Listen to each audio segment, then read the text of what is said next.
need to know about Tammy at this stage? Absolutely. So Tammy Miller, currently the 39th Lieutenant Governor in the great state of North Dakota.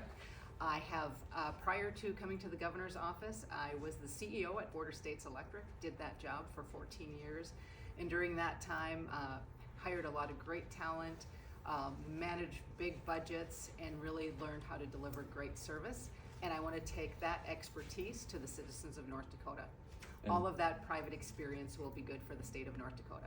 And you have that private experience, then also, the experience within the governor's office. Absolutely. So you've seen a lot, also being a North Dakota native, and you know that there are various ways that North Dakotans can help the state out via service. Why governor? Why is governor the best place for Tammy Miller to help out the people of North Dakota? Well, I have been part of the Burgum administration for 4 years. We have a lot of great work, a lot of great momentum going on with our growing economy. We got income taxes reduced, but we didn't get them completely eliminated, so we'd want to finish the job on that. Want to completely push back on all of this regulation that's coming out of the Biden administration, and then want to really promote safety and security in our state.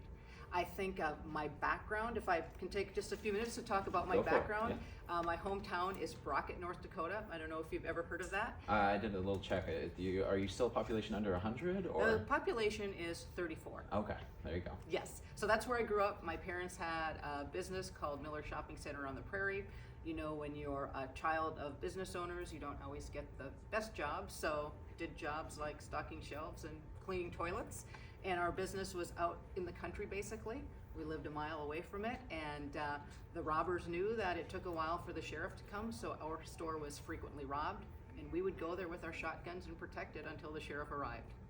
I then went on to become a CPA, worked a little bit in public accounting, and then went to work for one of my clients, Border States Electric. Started as the accounting manager, and then worked my way up to CEO. And I told you a little bit of that story thereafter. And so as far as what came after that, lieutenant governorship, a lot of political campaigns are based on prior experience. Yes. You're basically as close to the office as you could get at this point in time. So tell us about that. Is this like a vice president to president situation? You just moving your desk across the hall? How does lieutenant governor prepare you best for this potential new role? Well, I'll remind you that I've only been the lieutenant governor for a little bit over a year, so not a lot of experience in that role, but have worked with the governor for 4 years, really understand the momentum that we've built and want to take that to the next level. So I am well prepared. That bit of time as lieutenant governor has been very helpful, understanding what all of our state agencies do, but I think the business experience, being a business leader, is the best preparation I have to move into the governor's office. The citizens of North Dakota have before voted on candidates. They tend to like business leaders in the governor's office, in the Capitol in Bismarck, as well as in Washington, D.C. Well, I'll ask then about a politician, your opponent in this race. Just asking about timelines. He declared the day after Governor Burgum said that he wouldn't be seeking re-election, and we're about 3 weeks out from that. So walk me through that time. What was going through your mind? What was the reason for that pause, if you will? I don't want to call it a delay, however you would like to term it. Absolutely. Well, Kelly had been talking about the governorship for quite some time. I actually didn't know if the governor was going to seek a third term until the night before he announced. We talked about it at 10 o'clock, and he had made up his mind at that time. So I have taken some time to work with the team to be well prepared, and it did take some time to make a decision because I was frankly thinking the governor would seek out a third term as governor, so it took some time to talk with the family, made the decision, and put together a great team. And when we're announcing today, we're hitting the ground running. You maybe have seen some ads, websites are up, so we're ready to go. And speaking of the governor, we know he's not seeking another term, maybe moving on to different things. What sort of legacy do you think Governor Burgum leaves behind for the state of North Dakota? Well, I think we can just look back and see where the state is. Our economy is thriving, tourism is better, we're getting a presidential library, and he has really left a legend in North Dakota with his great work and the culture he's built. Now, I don't mean to compare you to Kelly Armstrong, but at this moment in time, I don't have a Democratic challenger for you to base yourself off of. As I'm sure you well know, the state hasn't had a Democrat in office in this position since '92. So what sets you apart? What's going to make the voters go to the polls and say, no, I want Tammy. She's got a little bit something different to offer. Well, I think compared to Kelly, the big difference is I am a proven business leader, and the people of North Dakota like business leaders in the governor's office.